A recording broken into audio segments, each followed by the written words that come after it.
Hi, welcome back to Ravi ప్రభా info vlogs. ఈరోజు వీడియోలో మనం ఇంకోసారి కొలతల గురించి మాట్లాడుకుందాం.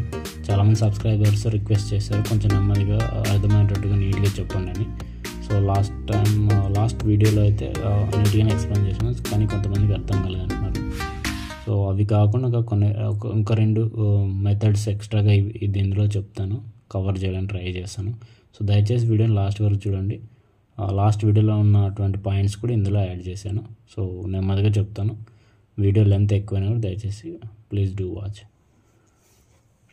సో 1 ఎకరం అంటే 100 సెంట్లు అనమాట. 1 ఎకరం అంటే 100 సెంట్లు. హాఫ్ ఎకరం అంటే ఎంత? 50 సెంట్లు. కాల్ ఎకరం అంటే ఎంత అవుతుంది అప్పుడు? సో 25 సెంట్లు. 1 ఎకరం అన్నప్పుడు 100 సెంట్లు, హాఫ్ ఎకరం అంటే 50 సెంట్లు, కాల్ ఎకరం అంటే 25 సెంట్లు. సో అందరు తెలుసు కదా, ఇది సింపుల్. సో 1 సెంట్ అంటే అప్పుడు 435.6 చదరపు అడుగులు. ఇట్స్ ఒక స్క్వేర్ ఫీట్ అనమాట. సో ప్లాట్స్ అమ్మేవాళ్ళు కొనేవాళ్ళు స్క్వేర్ ఫీట్స్లో మాట్లాడుతుంటారు ఎక్కువ. 1089 స్క్వేర్ ఫీట్స్ అంటే 2.5 సెంట్లు. అంటే 2.5 సెంట్లు అని చెప్పకుండా వాళ్ళు 1089 స్క్వేర్ ఫీట్ స్థలం ఉంది, 1089 స్క్వేర్ ఫీట్స్ హౌస్ ఉంది, అట్లా మాట్లాడుతుంటారు.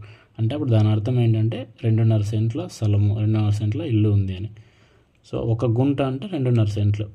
ఇది యాక్చువల్గా ఆంధ్రప్రదేశ్లో లేదా తెలంగాణలో గుంట్ల అనే భాష వాడుతారు. సో కాబట్టి 1 గుంట అంటే 2.5 సెంట్లు. ఎవరైనా తెలంగాణ వాళ్ళు చూస్తుంటే 1 గుంట అంటే 2.5 సెంట్లు అని అర్థం చేసుకోండి.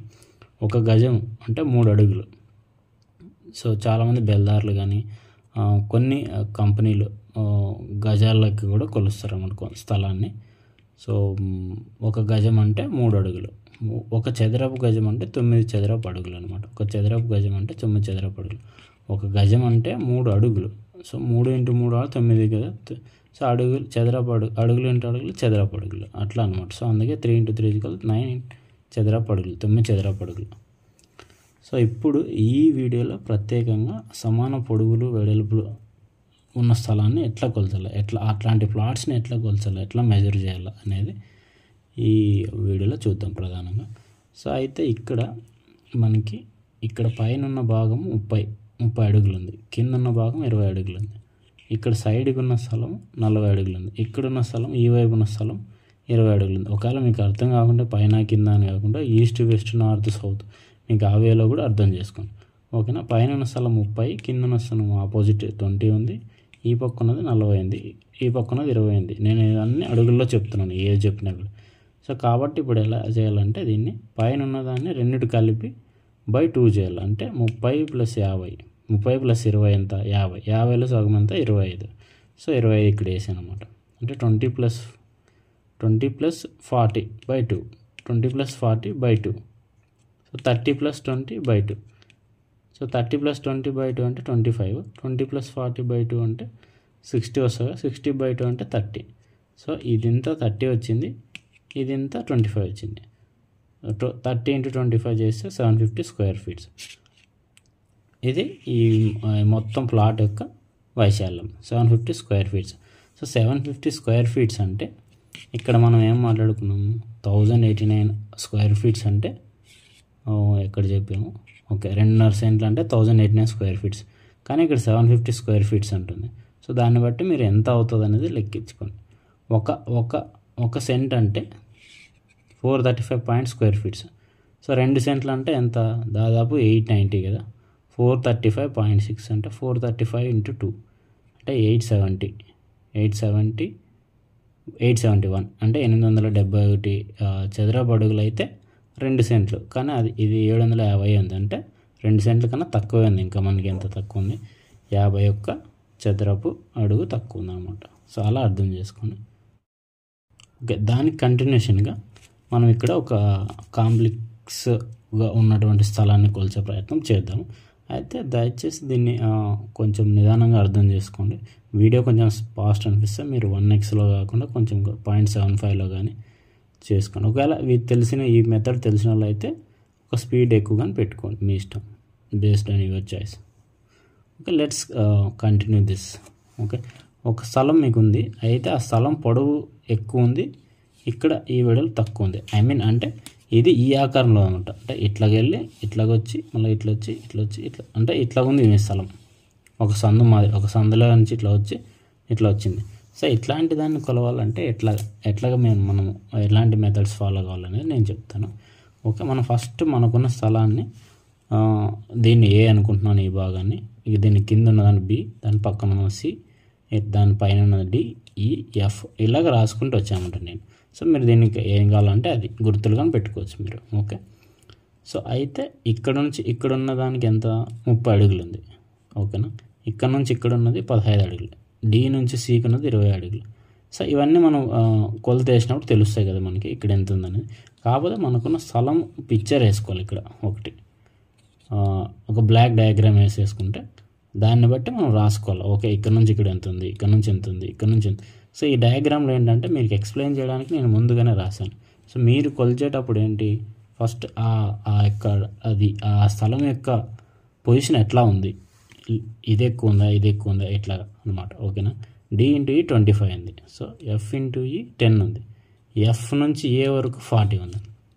సో అంటే నేనేం చేశాను, ఈ మొత్తాన్ని 30 అని రాసుకున్నాను, ఈ మొత్తాన్ని 50 అని రాశాను, ఈ మొత్తాన్ని 20 అని రాశాను, ఈ మొత్తాన్ని 25 అని రాశాను, ఈ మొత్తాన్ని 10 రాశాను, ఈ మొత్తాన్ని 40.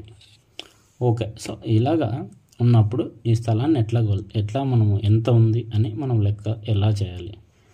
ఓకేనా, సో ఇప్పుడు నేనేమంటున్నాను అంటే ఫస్ట్ మనకి ఇక్కడ ఒక షేప్ ఉంది కదా, ఇక్కడ నుంచి ఇక్కడికి, ఇక్కడ నుంచి ఇక్కడ. సో నేను దీన్ని ఏం ఇస్తాను అంటే ఇక్కడ చిన్న డాట్స్ పెట్టాను, ఇక్కడ చిన్న డాట్స్ పెట్టాను. సో ఈ డాట్స్ యొక్క మీనింగ్ ఏంటంటే ఇక్కడ ఎంతైతే ఉందో దీనికి మధ్య దూరం కూడా అంతే ఉందన్నమాట. అంటే ఇక్కడ 10 ఉంది కదా ఎఫ్ నుంచి ఈకి, ఈ డాట్స్ మధ్య దూరం కూడా ఇది కూడా 10. కరెక్ట్ కదా. సో ఇక్కడ నుంచి ఇక్కడికి ఇక్కడ ఒక డాట్ పెట్టాను. సో అంటే దీనికి ఇది సమానంగా ఉంది. అంటే బి ఇంటూ సికి 15 అయినప్పుడు ఇక్కడ కూడా దూరం ఎంత అవుతుంది, 15 అవుతుంది. సో అయితే నేను చిన్నగా రాశాను, మీకు అర్థం కనపడలేదు మేబీ కెమెరాలో, చూడండి జాగ్రత్తగా. ఇక్కడ 15, ఇక్కడ 10 ఉంది. సో కాబట్టి మనం ఏం చేయాలంటే ఇప్పుడు దీన్ని 2 షేపులుగా డివైడ్ చేసుకోవాలి, షేప్ 1, షేప్ 2. అంటే షేప్ 1 నేను ఏమనుకున్నాను అంటే ఈ మొత్తాన్ని తీసుకుంటున్నాను, ఈ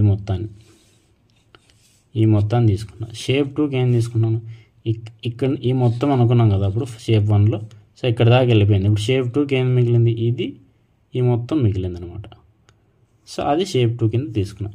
ఇప్పుడు షేప్ 1లో మనం ఏం చేస్తున్నాం, ఈ డైరెక్ట్ ఇదంతా ఇది ప్లస్ ఇది. సో మనకు ఫార్ములా ఆల్రెడీ తెలుసు కదా, ఈ పైది ఎంత ఉంది, కింద ఎంత ఉంది చూసుకోవడం, ఆ రెండు యాడ్ చేసుకోవడం, బై 2 చేసేసుకోవడం. ఓకే, ఇది ఎంత ఉంది, ఇది ఎంత ఉంది చూసుకోవడం, బై 2. ఓకే, ఫస్ట్ ఇది తీసుకుందాం మనం, ఈ 2. సో ఇక్కడ 10 ఉంది, ఇక్కడ కూడా 10 ఉంటుంది కదా, ఇక్కడ దాకా 10 ఉంది. సో 10 + 10 / 2, 10 + 10 / 2 అంటే 10 వస్తుంది. సో ఇది 40 అనుకున్నాం కదా, ఇక్కడ కూడా 40 ఉంది అన్నమాట. అంటే ఇది 25 అన్నప్పుడు ఈ మిగతా 15 ఉంది, ఎందుకంటే ఇది కూడా 15 కాబట్టి. సో 40 + 40 / 2 అంటే 40. సో మొత్తం అంతా 10 × 40, 10 × 40 అంటే 400 స్క్వేర్ ఫీట్స్. అంటే షేప్ 1 యొక్క వైశాల్యము 400 స్క్వేర్ ఫీట్స్ అనమాట.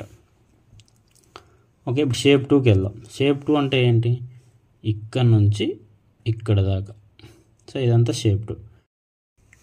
సో అయితే ఇక్కడ 20 ఉంది, ఇక్కడ 20 ఉంది. మీరు చిన్నగా చూస్తే నేను 20 అని రాశాను. సో మళ్ళీ కనపడడానికి ఇంకా రుద్దుతా. ఓకే, అక్కడ 20 ఉంది, ఇక్కడ 20 ఉంది. సో ఇక్కడ 15, ఇక్కడ 15. సో ఇక్కడ 15 + 15 అంటే 15 + 15 13. 13/2, 30/2 అంటే 15 వస్తుంది అనమాట. సో ఇక్కడ 20, ఇక్కడ 20, కాబట్టి 20 + 20/2 అంటే 20 వస్తుంది. సో 20 × 15 ఎంత, 300 స్క్వేర్ ఫీట్స్. ఈ రెండు షేప్ 1, షేప్ 2 కలిపితే వచ్చేదే మొత్తం వైశాల్యం అనమాట. సో కాబట్టి షేప్ 1 ఎంత వచ్చింది మనకి, 400 చదరపు అడుగులు. షేప్ 2 ఎంత వచ్చింది, 300 చదరపు అడుగులు. సో కాబట్టి మొత్తం కలిపితే 700 చదరపు అడుగులు. సో ఈ మొత్తం స్థలం ఎంత, 700 చదరపు అడుగులు. సో మీకు కన్ఫ్యూజన్ ఉంటే మీరు ఒకసారి కామెంట్ చేయండి, నేను హెల్ప్ చేస్తాను. So thank you so much for supporting and watching. If you like this video, please share with your friends as well. Thank you so much.